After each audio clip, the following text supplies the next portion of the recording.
Esporte Difusora, a rádio da gente.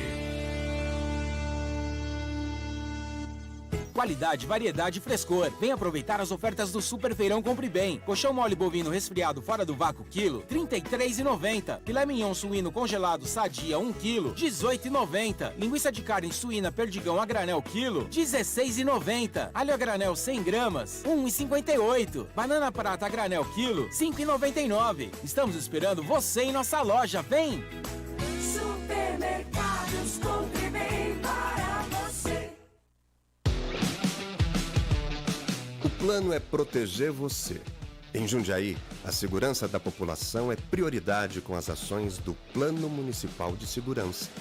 A Guarda Municipal chegou ao maior efetivo de sua história.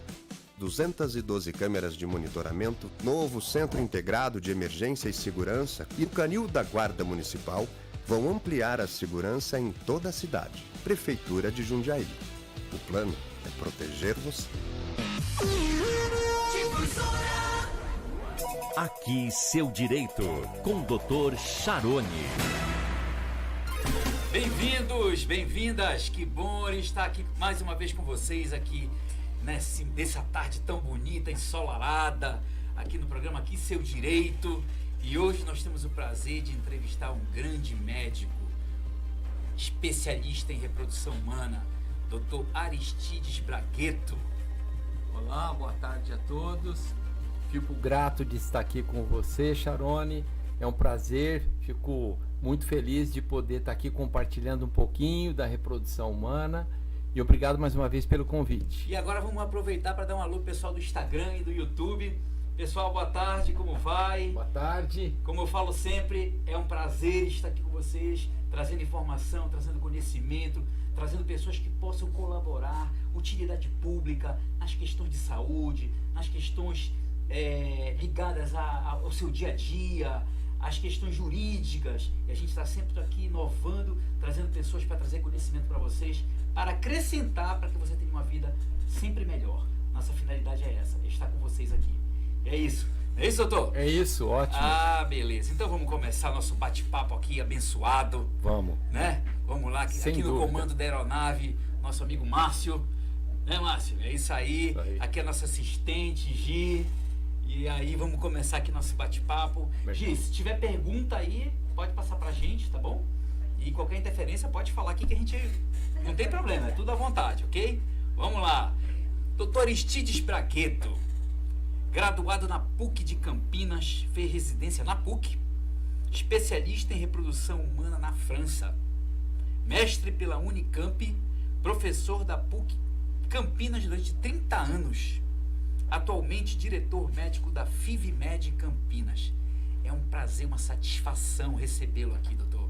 Charoni, foi muita apresentação. Fico feliz de estar aqui, essa oportunidade é ímpar, fico muito feliz de compartilhar com vocês um pouquinho do nosso conhecimento, para, como ele colocou muito bem na abertura, poder ajudar as pessoas e trazer um pouco de luz nesse caminho da reprodução humana. É isso aí, a informação é tudo, né, doutor? Eu digo que a informação é mais valiosa do que qualquer valor em dinheiro, qualquer coisa. A informação, ela entendeu? Ela tá aí para todo mundo. Então a gente precisa aproveitar os meios disponíveis, né? Redes sociais, rádio, YouTube, tudo que tem disponível para a gente poder levar a informação para as pessoas, né? Para que eles possam ter uma vida com mais tranquilidade, uma vida com informação, de saber o que é certo, o que é errado, de que forma pode resolver seus problemas, e assim a gente segue. Vamos Perfeito. lá, vamos começar aqui. Doutor, o que faz um médico especialista em reprodução humana? Bom, a área de reprodução humana no Brasil, ela foi desligada da ginecologia, que quando começou inicialmente, hoje é uma área de atuação. Então, qualquer médico pode se preparar para fazer reprodução humana. E lógico que o interesse maior dentro das especialidades vão ficar dentro da urologia e da ginecologia como os principais meios de acesso para chegar até esse conhecimento. Certo. E lembrar que a reprodução humana é uma especialidade que não envolve um sexo, que geralmente ou é ginecologia ou obstetrícia. Nós atendemos o casal, ou seja, entendi. Tanto o homem quanto a mulher. Entendi. E doutor, como funciona uma consulta quando você vai receber o casal no seu consultório. Ok. Como é que funciona? Eles estão te procurando porque tem algum probleminha ali que está causando a infertilidade, não está conseguindo engravidar e tal. E como é que inicia esse tratamento? É uma investigação? Exatamente. A gente sempre, quando faz o primeiro atendimento do casal com dificuldade para engravidar, a primeira linha de raciocínio é conhecê-los, né, do ponto de vista clínico e da saúde reprodutiva, complementando com exames e baseado nessas informações e em outras características, principalmente como a idade da mulher, nós criamos uma estratégia de abordagem terapêutica, ou seja, como que nós vamos, de uma forma racional, biológica, conseguir atingir o objetivo que é conseguir ter o bebezinho. Entendi. E me diga uma coisa, 6 meses de tentativa, uma mulher de aproximadamente 35 anos de idade, liga a luz amarela, doutor? Sem Existe caso, existe uma tendência de haver ali a infertilidade? Vamos falar um pouquinho de quando a gente considera que um casal tentante deve procurar ajuda. Nós usamos os 35 anos como um divisor de águas na reprodução humana. Tá? Então, 35 anos da mulher faz muita diferença. Ou seja, acima de 35 anos nós temos um olhar, abaixo outro. Dentro da pesquisa e da procura, quando eu devo procurar, abaixo de 35 anos, nós orientamos os casais a tentar por pelo menos 1 ano. Acima dos 35 anos, por apenas 6 meses, porque ocorre um declínio muito rápido da fertilidade acima dos 35 anos. Eu sei que quando eu estou falando de 35 anos, parece que estou falando de uma pessoa idosa. E, obviamente, mulheres de 35 anos são muito jovens. Sim. Mas, infelizmente, o ovário não é jovem aos 35 anos. Por isso, com 6 meses de tentativa, já deve procurar ajuda. Entendi. E quando tem menos de 35, doutor, então tenta por 1 ano, não conseguiu, opa, Sem dúvida. Passou um ano, não conseguiu, temos que procurar ajuda. vamos investigar, vamos entrar naquele protocolo. Exatamente. Tá. E é um problema muito grande os casais que ficam adiando indefinidamente a procura de ajuda. Já fazem 3 anos que nós estamos tentando, vamos esperar mais 1, vamos esperar mais 2. E o tempo vai passando. O tempo vai passando e, infelizmente, para a mulher, os anos que se passam acima dos 35 anos são muito importantes. Entendi. Então, na verdade, o que acontece é que nós temos aí um problema com a mulher, né, doutor? Sem dúvida. E a idade? A questão da idade, ela é... Indiscutível. Ela é o reloginho que não pode deixar passar muito tempo. Né? Isso mesmo. É incrível isso. Doutor, eu lhe pergunto, o ciclo menstrual irregular, tá? Ele gera alguma dificuldade na implantação, em alguma coisa assim, quando a mulher não tem aquele ciclo regular e tudo mais na implantação do óvulo? Alguns parâmetros clínicos são sempre fundamentais no entendimento da saúde reprodutiva. Tá. Dentro deles, a ovulação, obviamente, é um fator muito importante. E nós, médicos, entendemos e avaliamos o ciclo menstrual como um marcador de ovulação. Então, as mulheres que têm ciclos variando entre 26 e 32 dias, que menstruam a maioria dos meses dentro dessa data, entre o primeiro dia de uma menstruação e o primeiro dia da próxima, geralmente ovulam.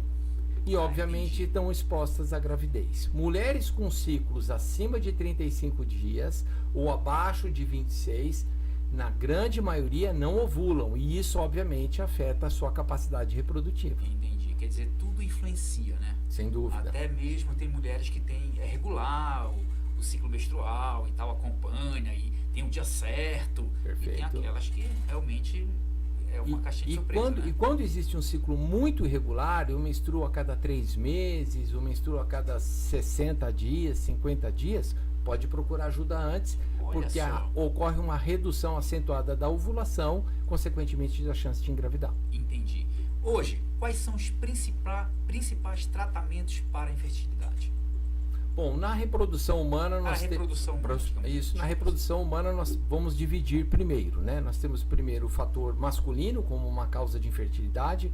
Ao redor de 25, 30% dos casais o problema é masculino. Olha só, então, um percentual grande, né? Grande. Então nós temos uma abordagem para o homem, um tratamento para o homem que vai desde cirurgia, tratamento medicamentosos e até intervenções em busca do espermatozoide, né? Intervenções testiculares para a extração de espermatozoides, Certo. intervenções cruentas, cirúrgicas.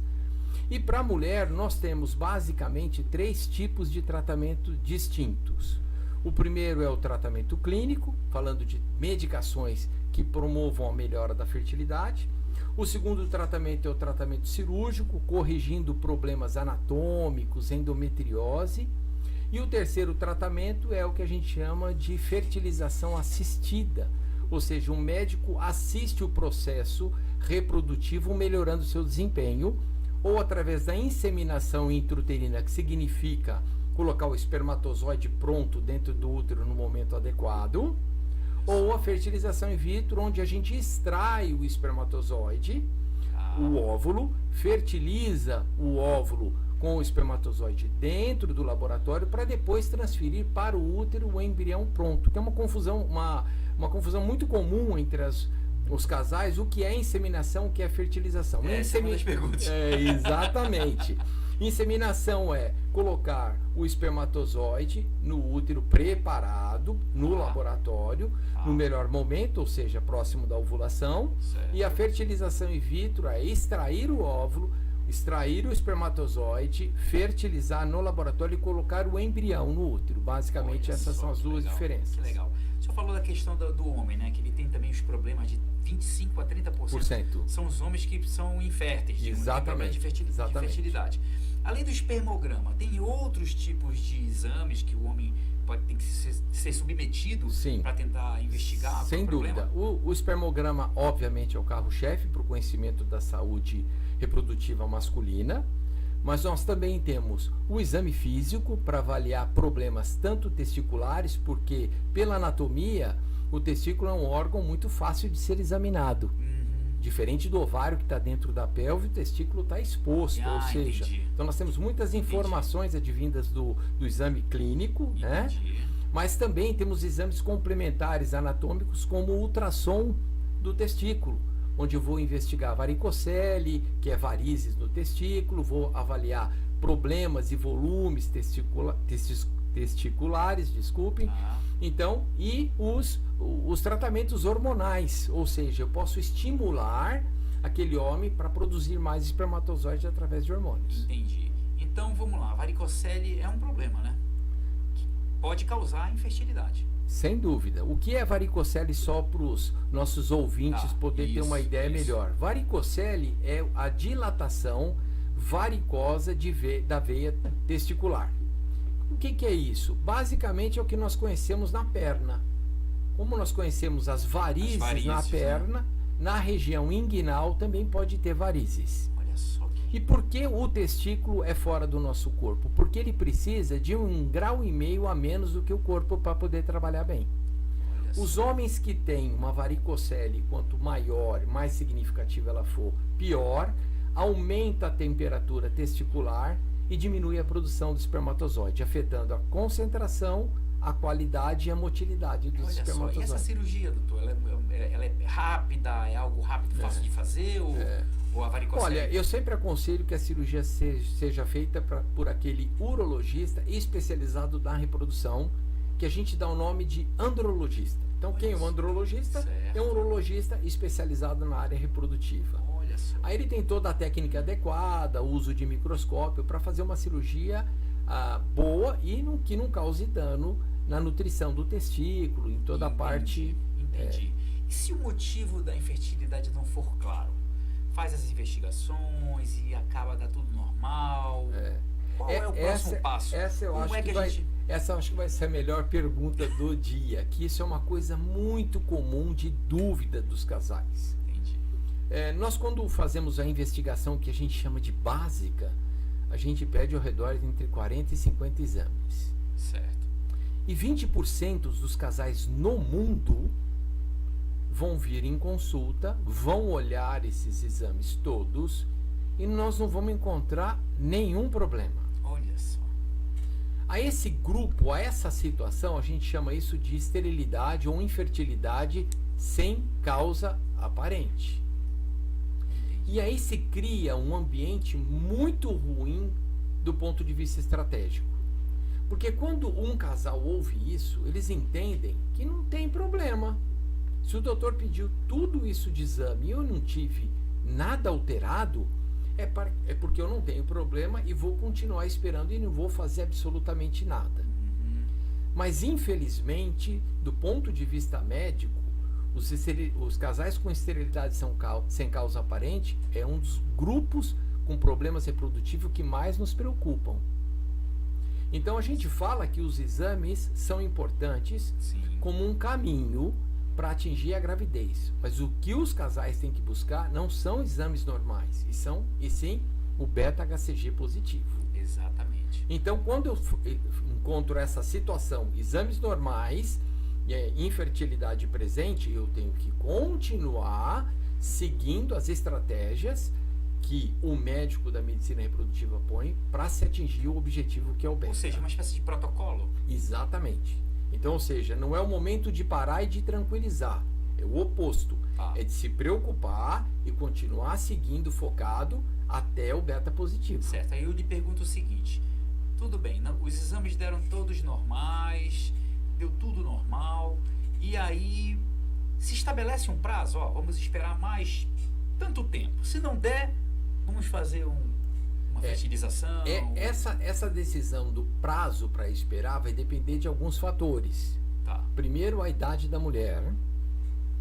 Ótimo. Se ela tiver uma idade mais avançada, esse esperar pode causar dano. Entendi. Segundo ponto importantíssimo, a reserva de óvulos. Tem mulheres que mesmo jovem, 30, 31, 32 anos, já tem uma baixa reserva de óvulos. Olha só. E a gente vai lembrar os espectadores que a mulher nasce com o número de óvulos finito. Okay. E se já aos 31, 32 anos ela já tem uma reserva baixa, o esperar mesmo para o paciente mais jovem também causa dano. Pode causar dano. Isso. Exatamente. Então, o aguardar mais tempo tem que ser algo onde que nós possamos aguardar e nos sentimos confortável ao ponto de não causar nenhum dano. Já entendi. E aquela questão, por exemplo, aconteceu com a minha esposa. Minha esposa tinha infertilidade, né? E tinha uma endometriose que foi difícil de inclusive diagnosticar, né? E aí ela ia no ginecologista e dizia assim, tá tudo bem. Isso é a sua cabeça. Quando você relaxar, vai dar certo. Tem isso, doutor? Tem essa questão também do psicológico da pessoa influenciar na hora de ser fértil, de se tornar fértil e conseguir o beta-HCG positivo? Só perguntas extremamente boas e pertinentes. Obrigado, Charone. Imagina, ótimo. Vamos lá. O quanto tenho de influência, vamos dizer, psicológica na infertilidade? Muitos estudos já foram feitos através disso e nada que nos torne consistente para tornar isso uma causa de infertilidade. É muito comum eu ouvir isso, e principalmente dos casais que nos consultam, que a mulher está muito estressada, que a mulher está muito preocupada e que a mulher não está relaxando o suficiente para conseguir engravidar. Na minha opinião, isso é mais um conceito histórico absolutamente errôneo. De novo, colocamos a culpa nas mulheres, né? A gente não ouve falar que o cara está estressado. É tudo a mulher que precisa relaxar. A mulher... Ela corre contra o tempo também, isso. Né? Então isso dá uma pressão, Só que nós temos que lembrar que a nossa sociedade, elas mesmas, cobram a gestação delas. Eu sempre digo que tem casais que vão onde o homem é azospérmicos, não tem espermatozoide, ali está a causa da infertilidade, mas quem chora é a mulher. Olha só. Então, assim, de forma objetiva, infertilidade, o problema emocional causa infertilidade? Objetivamente falando, não. Mas eu sempre falo que quando nós estamos bem, do ponto de vista físico, nutricional, emocional, todos os nossos desempenhos orgânicos são melhores. Olha só. Então, cuidar também da saúde psicológica é imprescindível. Não estou bem, não tô conseguindo enfrentar essa situação de forma de cabeça erguida, eu vou buscar ajuda. Entendi. Então, e não é que nós vamos negligenciar a parte psicológica, mas muito cuidado em tornar isso um fator absoluto de infertilidade. Olha só, estamos conversando aqui com o Dr. Aristides Bragueto, da FIVMED em Campinas, especialista em reprodução humana. Para você que está ligando agora, que está entrando agora aqui com a gente, dando informações pertinentes a respeito da reprodução humana, infertilidade, os casos, as dúvidas. A gente está destrinchando tudo aqui para você, ouvinte, para você aprender e poder também tomar suas precauções e, se for o caso, procurar até um médico para resolver o seu problema, já que você não consegue engravidar. E é isso. Vamos continuar aqui, doutor? Vamos lá. O tabagismo, a diabetes, a questão hormonal, a influência do ambiente podem interferir na fertilidade? Indiscutível. Ótima pergunta. Ótima pergunta. Toda vez que nós temos hábitos que não são hábitos saudáveis, nós causamos no nosso organismo a liberação de radicais livres. Certo. E esses radicais livres, eles causam uma inflamação no organismo. E essa inflamação atua no organismo como um todo. Na artéria, depositando gordura, e assim vai. Na esfera reprodutiva não é diferente. Nós Influencia também. E sem dúvida, nós temos inúmeros trabalhos científicos mostrando o tabagismo no homem, levando um aumento da taxa de aborto na mulher. Caraca, essa foi. Então nós temos muitos trabalhos científicos mostrando os maus hábitos afetando a fertilidade. Falando de obesidade, não de sobrepeso, mas de obesidade grau 1, grau 2, certo, grau 3, certo. Indiscutivelmente essas mulheres engravidam menos. Nós estamos falando de até 30% a menos. Entendi. Recentemente atendi um casal extremamente jovem, ele com 25 anos, ela com 24, com dificuldade para engravidar. Obesos? Ela devia ter aproximadamente uns 130 quilos. Opa. E ele uns 150 quilos. Certo. Obesidade mórbida já. Né? Mórbida. E extremamente jovens. Olha só. Falei, olha, nosso problema não é reprodutivo. Nosso problema primeiro é metabólico. Vocês primeiro precisam emagrecer para depois nós discutirmos a esfera reprodutiva. E não podemos esquecer na obesidade, principalmente na mulher, porque ela vai gestar. E a mulher obesa tem um risco muito alto de desenvolver diabetes gestacional, que torna toda a gestação de alto risco e complicada. Pressão alta. Né? A hipertensão, né? Levando pacientes nesse perfil metabólico, UTI, risco de vida. Entendi. Então, indiscutivelmente, o tratamento metabólico da sua saúde antes de engravidar, principalmente a mulher, é imprescindível. Entendi. E aquele obeso que faz uma cirurgia bariátrica, doutor? Ela fez uma cirurgia, emagreceu, vai ter algum problema ou isso não influencia? Vai perder peso? Então, a cirurgia bariátrica é aconselhável engravidar depois de pelo menos 6 meses a 1 ano pós-cirurgia. Porque ela está na fase de emagrecimento, na fase de redução da ingestão calórica, ou seja, o organismo ainda não atingiu o equilíbrio. Está se adaptando ainda. Exatamente. Com a nova... Depois de 6 meses a 1 ano, esse equilíbrio chega, a gente controla as vitaminas, porque pode ter algum déficit de absorção por causa da cirurgia bariátrica, corrige as vitaminas e aí ela está preparada para poder engravidar. E os resultados são muito bons dos tratamentos nas pacientes com cirurgia bariátrica. Porque algumas mulheres pensam que não devem engravidar porque fizeram a cirurgia bariátrica. Não tem nenhum problema. Não tem Pode problema, seguir em frente. Doutor, no caso de infertilidade, qual o primeiro tratamento? O primeiro tratamento? O primeiro. Vamos lá. Vamos. Qual seria o primeiro? Detectamos, qual seria o primeiro? O que deve ser feito por primeiro? Eu vou colocar um pouquinho a complexidade da pergunta para vocês entenderem. Eu vou atender uma mulher, um casal, onde eu encontrei endometriose, já que falamos dela. Opa. E essa paciente tem 28 anos. E eu, na ressonância magnética, tive um diagnóstico X da endometriose, uma endometriose moderada. Ok. Essa paciente com boa reserva ovariana, com marido normal, nenhum problema na trompa, ela pode se beneficiar da cirurgia com a redução dos focos da endometriose, que são os implantes que ocorrem dentro da barriga, e aí tentar uma gravidez de forma natural. Para essa paciente, a cirurgia pode ser bem indicada e pode ter um bom resultado. Entendi. Diferentemente de eu atender uma paciente com 39 anos, que tem infertilidade e descobriu a endometriose agora. A mesma estratégia para ela causa dano. Porque quando nós operamos, nós temos que dar um prazo de 1 ano. Entendi. E aí, essa cirurgia, se não der resultado, eu vou ter que tentar um tratamento 1 ano depois, onde as chances dela já não são as mesmas.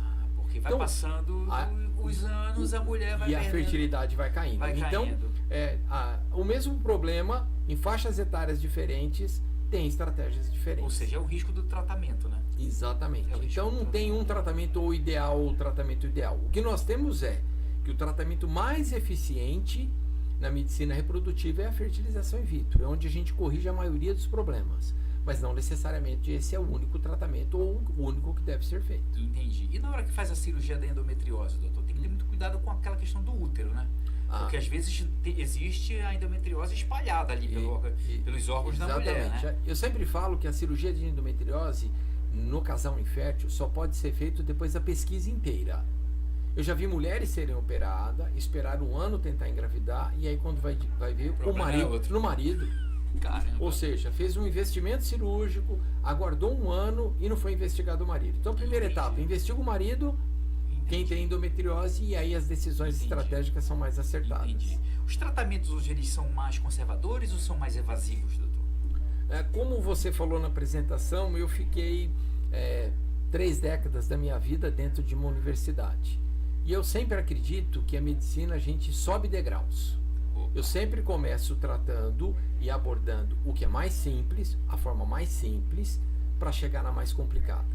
Entendi. Ou seja, eu vou abordando... Vai eliminando aquelas questões mais simples. Os primeiros passos não vão resolvendo e a gente vai caminhando. Isso é basicamente um consenso geral na área médica. Temos uma pergunta aqui de um ouvinte que diz assim: existe uma comparação entre os tratamentos recomendados em termos de riscos e taxas de sucesso? Que pergunta? Vamos lá.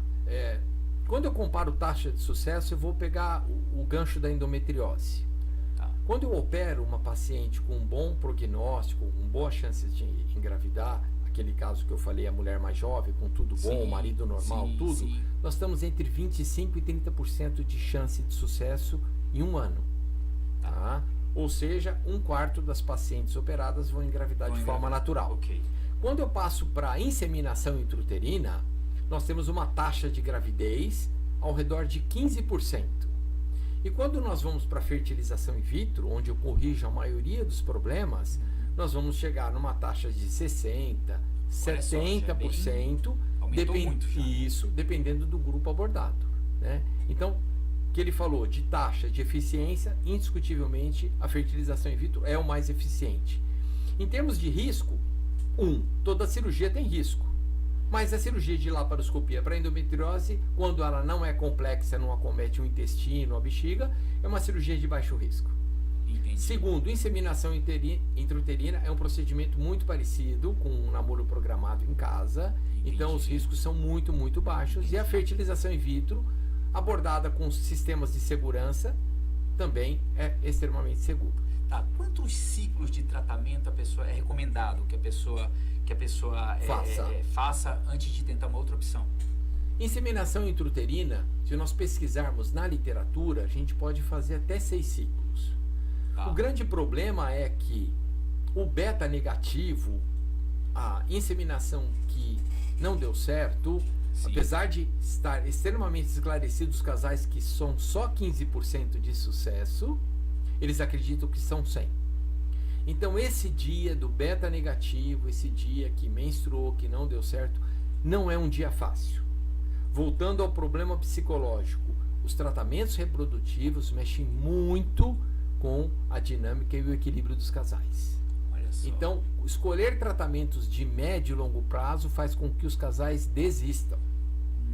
Então, nós, da medicina reprodutiva, temos que dosar o quanto eu posso seguir o que a ciência fala, mas o quanto que aquele casal suporta o outro beta negativo ou outra situação de insucesso. Então é uma mistura de decisões que temos que fazer juntos. Uma dúvida minha aqui que eu achei interessante, que eu sempre converso com a minha esposa, não sei se vocês sabem, o pessoal aqui do Instagram e do YouTube também, mas o doutor Aristides foi o médico responsável pelo nascimento do Isaac, né? Do Isaquinho, meu filho, que completou o mês, e o doutor Aristides foi quem implantou o embriãozinho lá, e hoje ele está aí para contar a história, né, doutor?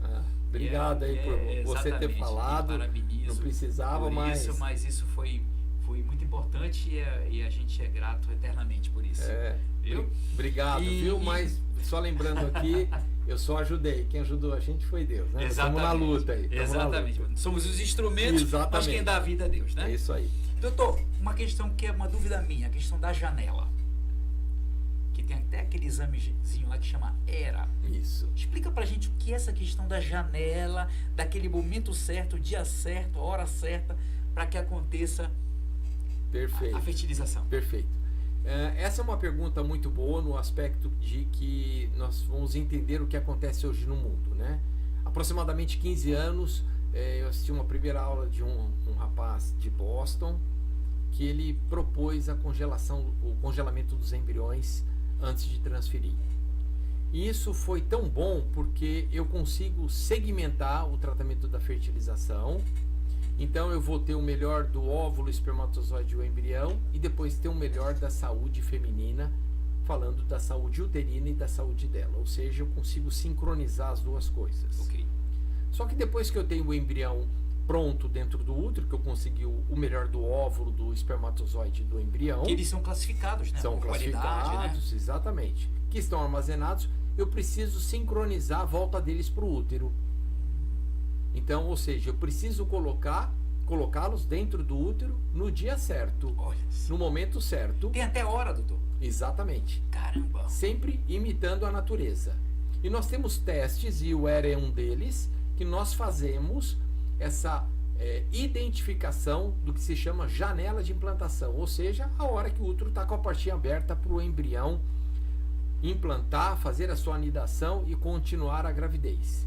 E esse exame testa exatamente qual é esse momento e nos dá especificamente quantas horas, a partir da introdução de um hormônio chamado progesterona, que nós vamos colocar o embrião no útero. Entendi. Eu não sei se eu vou me aprofundar muito, mas eu queria entender como é que eles conseguem, através do ERA, dizer qual é esse tempo certo, a hora certa, o dia certo. Quem cria a janela é um hormônio chamado progesterona. Tá.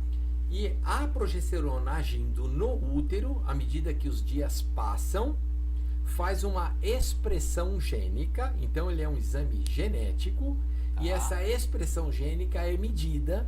E através dessas informações que os genes do endométrio nos fornecem, que são 253 genes, é que sai a informação do momento adequado para a transferência. Olha só que coisa, né? E lhe pergunto uma coisa, na natureza, o casal que naturalmente está namorando, está tendo uma vida sexual ativa e tudo mais, existe também a janela para ele? Sem dúvida, sem dúvida. A janela também, do ponto de vista natural, ela existe.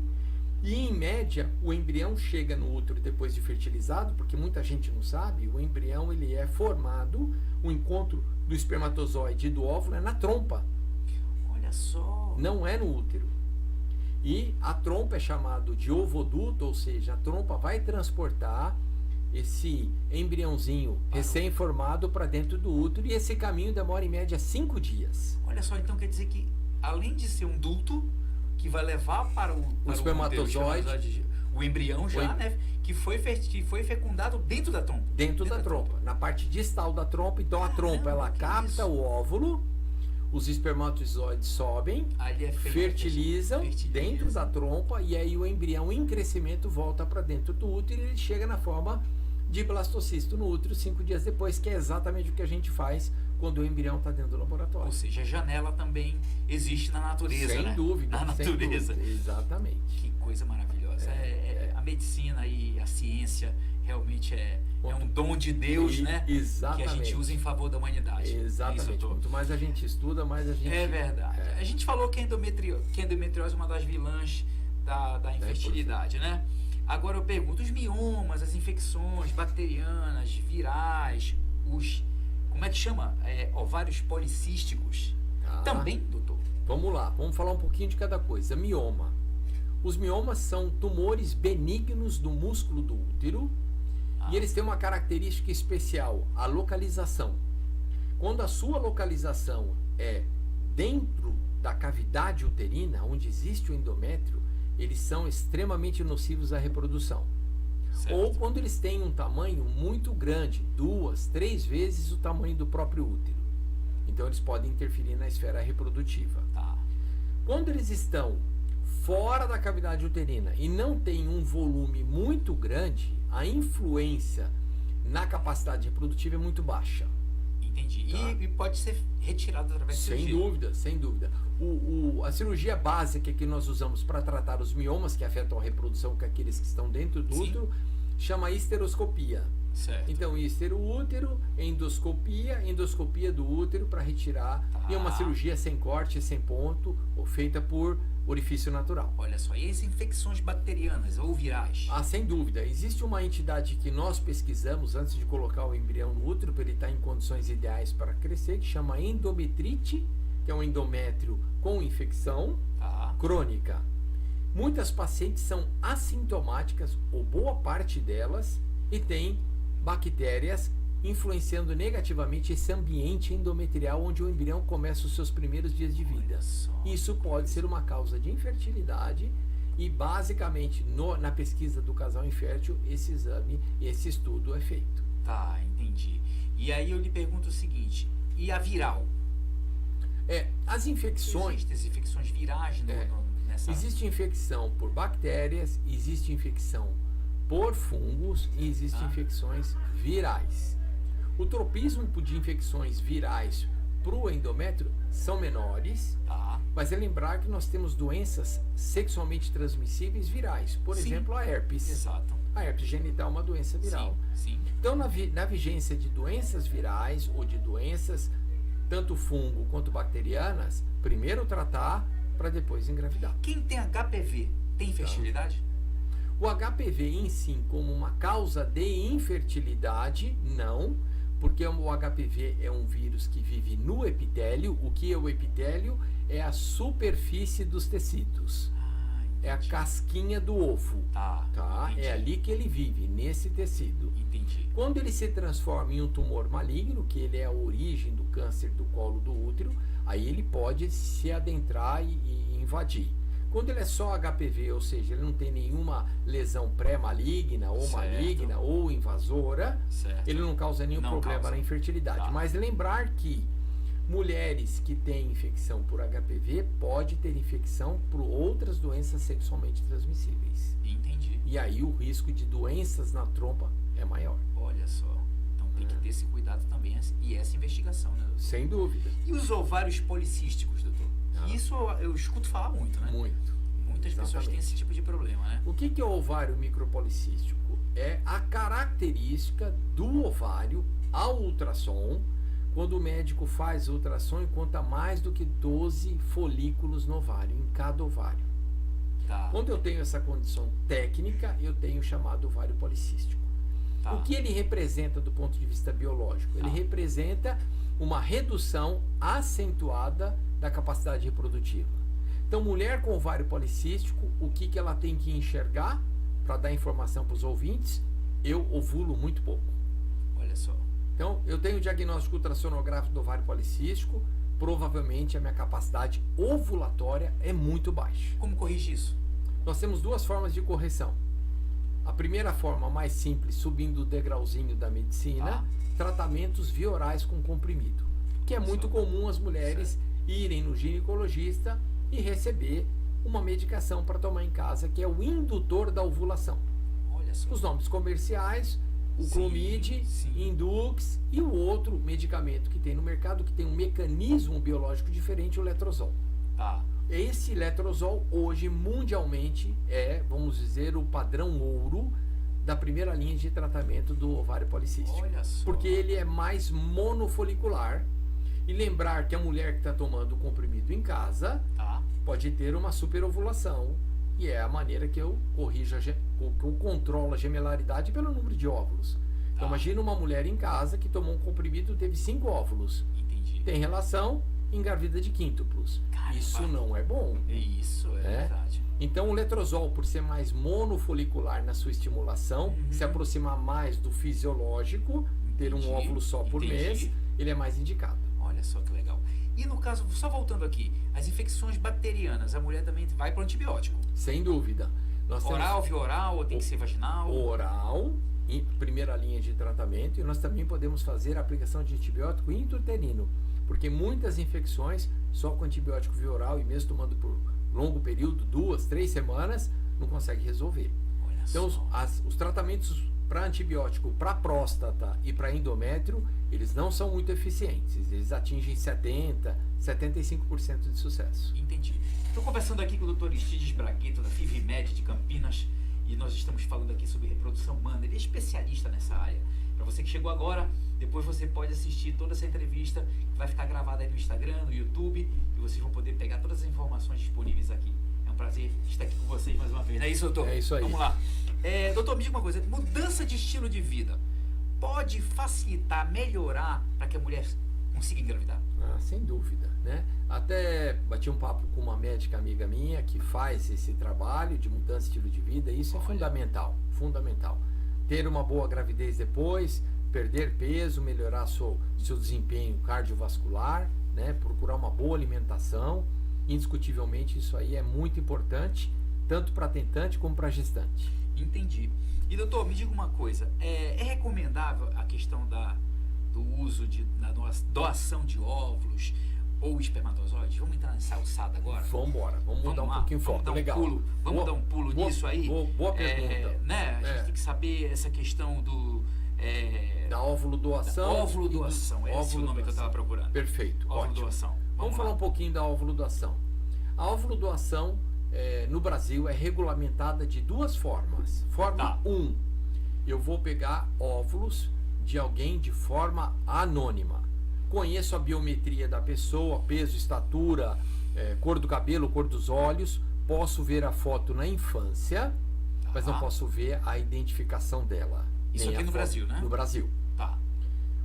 A outra forma que existe é buscar óvulo dentro da família, até parentes de 4º grau, que são primos.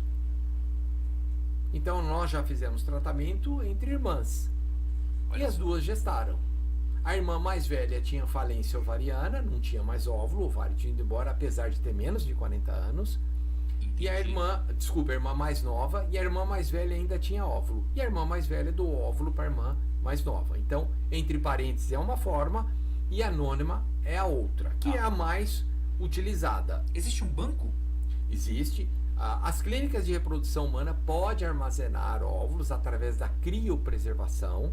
Esses óvulos podem ficar guardados 1 ano, 2 anos, 5 anos, 10 anos, sem nenhuma interferência na sua qualidade. Certo. E ele pode ser fertilizado com o espermatozoide do marido da receptora, e a receptora recebe o embrião formado do óvulo da doadora com o esperma do marido. Olha só. Entendi. E pode ser entre parênteses, como eu também coloquei. Nesse caso, a pessoa retira os óvulos com essa intenção já, de doar, né? Exatamente. Tem 3 formas de ação de motivação da doadora. A primeira motivação para fazer o próprio tratamento.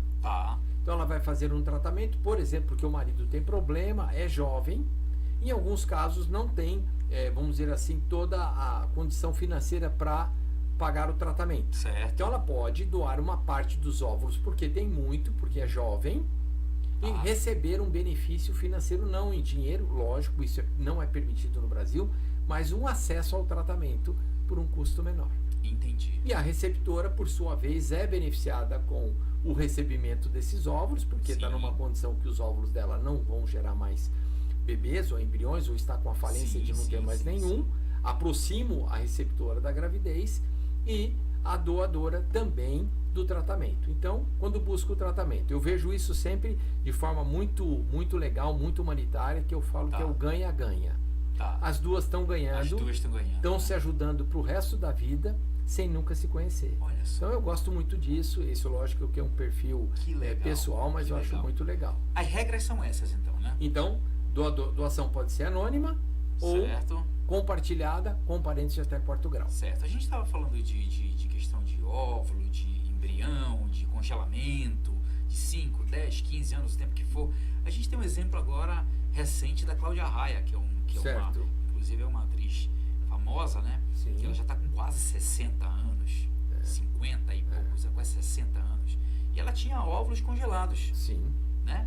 Como é que funcionou isso aí, doutor? Então, hoje o tratamento mais realizado no Brasil, na esfera reprodutiva, não são casais com infertilidade tentando engravidar, e sim o congelamento social de óvulos. Certo. O que é o congelamento social?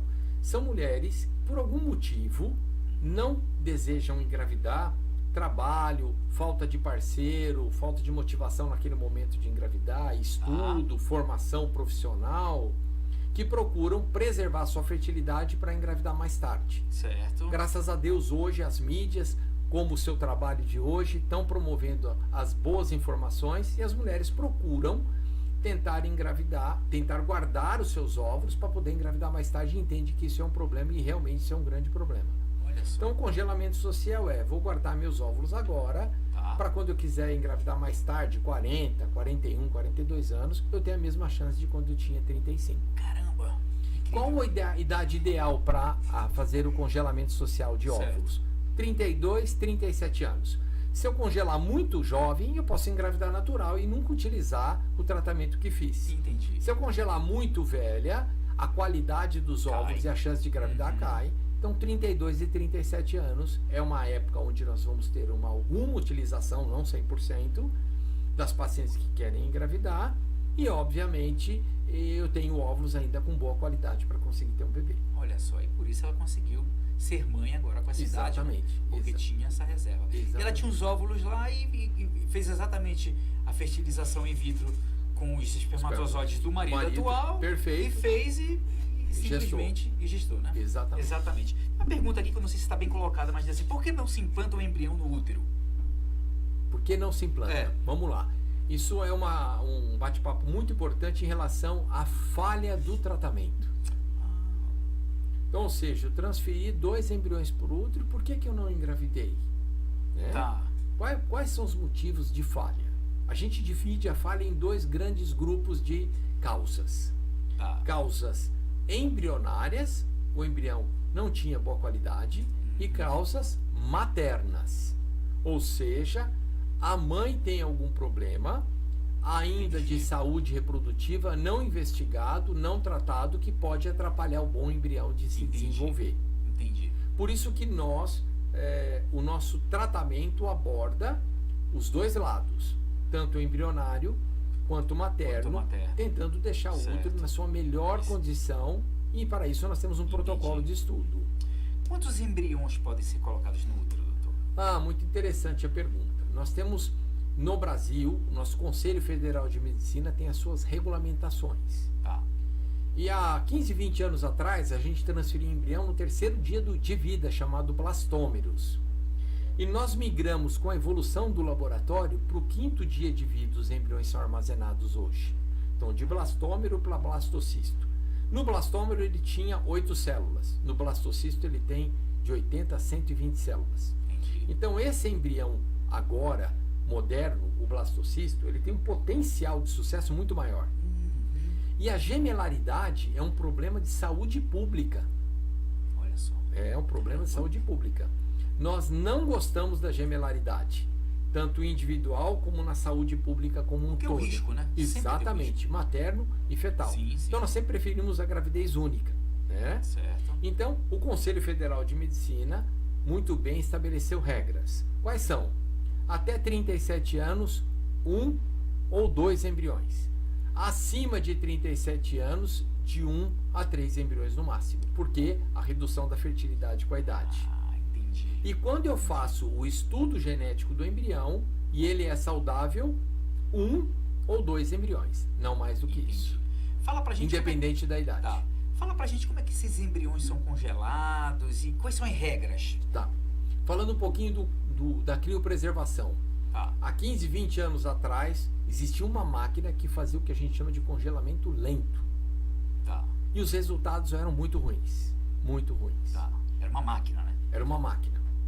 E aí, um pesquisador fez um procedimento onde ele pegou os embriões. A gente tem que tirar a água, porque no congelamento o grande problema é a água da célula.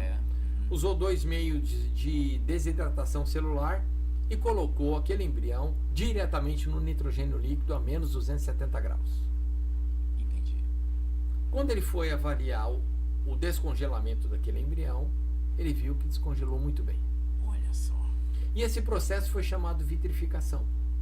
É um processo mais simples, as máquinas todas foram abandonadas. E hoje é feito o processo de vitrificação. E esse processo tem uma eficiência muito alta. E foi mais barato, com certeza, porque uma máquina dessa devia custar uma fortuna. Muito mais barato, muito mais eficiente. E isso fez um up na reprodução humana, porque hoje nós temos aqui a preservação como uma ferramenta. Antes ela era temível, porque os resultados poderiam prejudicar os embriões. Entendi. E doutor, como é que está agora a situação dos planos de saúde no que diz respeito à reprodução humana? Os planos estão cobrindo aqueles casais que têm fertilidade? Até que ponto o plano de saúde vai ali ajudar aqueles casais? Perfeito, vamos lá. Os planos de saúde, eles estão atualmente pela Agência Nacional de Saúde obrigados até o diagnóstico da infertilidade. Então os exames eles cobrem, os procedimentos para diagnósticos estão cobertos. Certo. Os procedimentos para tratamento não. Tá. Então fertilização in vitro é um tratamento, não é coberto. Não é coberto. Inseminação é um tratamento, não é coberto. Mas a histerosalpingografia, que é um exame que todas as pacientes reclamam porque é muito chato, é um diagnóstico? É. Para ver se a trompa está entupida ou não? É. Então ele é coberto. Olha só. Então os planos de saúde cobrem até o diagnóstico, mas os tratamentos não. E o SUS? O SUS tem 2 hospitais referências em São Paulo. Tá. Um é o Hospital das Clínicas, Tá. de São Paulo e de Ribeirão Preto. Tá. E o outro, em São Paulo, o Pérola Byton. Certo. Esses hospitais oferecem tratamentos públicos, gratuitos, até de fertilização in vitro. Olha só, mas aí deve entrar numa fila, numa inscrição, né? Como tudo no Brasil que é público, infelizmente, Certo. estruturalmente, eles não estão preparados para atender toda Certo, a população. Certo. Então Entendi. tem filtros de idade mínima para poder entrar no programa e assim sucessivamente. Entendi. E os casais são chamados pela fila de entrada no programa até chegar a sua vez. Olha só. Isso não se estendeu pelo Brasil, ficou só em São Não. Paulo mesmo.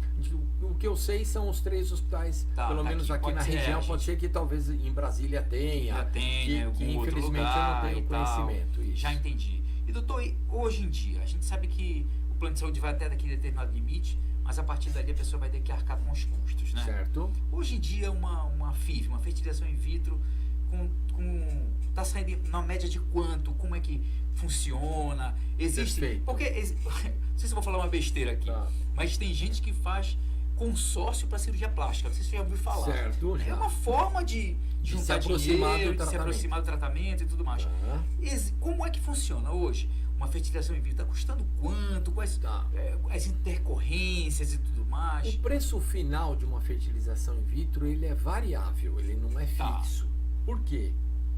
Porque aproximadamente 1/3 deles são medicações, utilizado na estimulação da ovulação. Certo. Então tem casais que vão demorar mais dias estimulando, 10, 11, 12, 13, consequentemente o preço da medicação vai aumentar. Entendi. Tem Isso desde a coleta do óvulo, né? Antes da coleta do óvulo. Antes da coleta do óvulo, olha lá. Exatamente. Olha só. Então eu vou começar o processo, eu tenho que fazer a estimulação da ovulação Tá. com gonadotrofinas e elas têm um custo bem elevado. Certo. Então é variável, porque a medicação não é fixa. Ou seja, eu tenho o gasto não programável, aproximado, programável não. Quanto é o custo mais ou menos de medicação que se gasta? Certo. Entre 6 e 9 mil reais. Olha, você vê que é uma variação grande. Olha só. Vai depender do medicamento, da quantidade de medicamento, dos dias de estimulação. Isso muda os valores. Essa medicação é nacional ou ela é toda importada? Toda importada. Olha só, ainda tem isso, né? Todas as Toda comprada gonadotrofinas em dólar, né? Exatamente, vem de fora. Certo, Exatamente. entendi. Então esse é o primeiro terço. O segundo Tá. terço é laboratório. Tudo que se faz dentro de um laboratório, agulha, meio de cultura, microscópio, tudo isso também é importado. Entendi. Então sofre uma influência muito grande com o aumento do dólar dos valores que são cobrados. Certo. Né? Certo. Que vai gerar, o laboratório vai gerar aproximadamente aí mais 50% do valor do tratamento. E 30% são os honorários que o médico trabalha. Entendi. Os valores de uma fertilização in vitro vão variar entre 22 e 28, 30 mil reais, dependendo do centro, dependendo do número de medicações que usa, dependendo da tecnologia usada. Ou seja, vai depender mesmo da situação de cada casal. Perfeito. E o que eu vejo aí é que essas medicações praticamente são todas para mulher, né? Exatamente. Às vezes nós usamos a mesma medicação para o homem para melhorar. Lembra que eu falei que um dos tratamentos para o homem são hormônios para aumentar o número de espermatozoides? Às vezes ele usa essa medicação com o mesmo intuito de aumentar o número de espermatozoides. Já entendi. E existe algum tipo de financiamento bancário, alguma coisa? Eu já ouvi falar de alguma coisa? Existem vários programas financeiros de acesso à saúde reprodutiva. Nós temos também informações, mas lógico, todo o acesso financeiro tem também os seus custos de juros, tudo. Então, Entendi. infelizmente, quando a gente entra no mercado financeiro, independente do objetivo, o mercado financeiro vai oferecer Certo. juros e custos para isso. Tem clínicas particulares que oferecem algum programa social, assim, para dar uma ajuda? Ah, olha, uma vez por mês, um casal por mês, a gente vai, tipo assim, fazer uma questão social aí e ajudar nessa... Existem, no nosso time, existe um grupo de tratamento de baixo custo. Ah, Então, um preço social, digamos assim. Exatamente. Lógico que tem suas restrições e por isso a gente consegue dar o baixo custo, né? Não é um desempenho integral, mas a gente faz isso para aumentar o acesso. Um outro ponto de acesso nos tratamentos são as pacientes jovens Certo. que podem fazer a óvulo doação. Aí a receptora, como eu já tinha explicado, Isso. ajuda no custo. Hoje a óvulo doação no Brasil é um projeto social. Olha só. Porque que legal. ajuda muitos casais, principalmente quando a mulher tem menos que 32 anos e se enquadra certeza. dentro e aceita, lógico, o processo de óvulo doação. Com certeza. Então isso é uma boa ajuda que é dentro da estratégia do tratamento, uma ajudando a outra. Olha só que legal. Doutora Aristides, foi um imenso prazer recebê-lo aqui no nosso programa, o senhor compartilhando com a gente todo esse seu conhecimento, a sua sabedoria, a sua expertise em reprodução humana. O Aqui Seu Direito vai estar sempre de portas abertas aqui para você, entendeu? Você, com toda certeza, contribuiu muito na vida de muitas pessoas, de muitos casais que estão passando por problemas de infertilidade, que estão aí na tentativa, que não tem um norte. Eu tenho certeza que com as suas respostas, com as suas explicações aqui, desvendou esse mistério para muitos casais que vão ser abençoados com essa informação e a partir daí vão tomar providências para tentar resolver o problema. Então eu lhe agradeço imensamente. Deus abençoe a sua vida, a sua profissão, entendeu? O senhor é um querido nosso da família, Obrigado. entendeu? Um querido como profissional, é admirável. O senhor é um doutor admirável, com caráter, profissionalismo, isso tudo. Eu quero lhe parabenizar e pedir as melhores sortes de bênção do Senhor na sua vida. Obrigado. Desejo ao senhor, viu? Eu sempre falo que o meu eu entendo que todo trabalho no mundo é abençoado, né? Cada um fazendo o seu papel em cada área, em cada espaço, mas Deus me deu um grande privilégio de, quando eu olho para trás, eu vejo gente, né? É isso Eu aí. vejo foto de pessoas. Que diga o Isaac. Exatamente. Então, volta e meia a gente recebe foto no WhatsApp de crianças, então é algo que motiva e enche o coração. A gente sabe também que a medicina reprodutiva tem os seus limites, Sim. então nós temos as dificuldades, os sofrimentos, Sim. mas é algo muito gratificante, né? E eu agradeço de coração também suas palavras, você é um cara especial. Sua esposa eu não vou nem falar nada. Né? Muito obrigado, Obrigado doutor. pela oportunidade, viu? A gente consegue falar, quem quiser procurar o doutor Aristides, procura qual contato? Eu tenho os contatos básicos do FIVMED, tenho o meu telefone, estou nas redes sociais, tenho o Instagram, estou à disposição aí para quem eu puder ajudar também, viu? Fico grato pela oportunidade. Foi um prazer recebê-lo. Vai ter volta aqui com certeza. Se Deus quiser. Deus abençoe. Amém. Gente, Obrigado. estamos encerrando aqui mais um programa Aqui Seu Direito. Pessoal do Instagram e do YouTube. Espero vocês na próxima quinta, se Deus quiser, com uma outra entrevista super importante para você poder aprender e forma de levar utilidade pública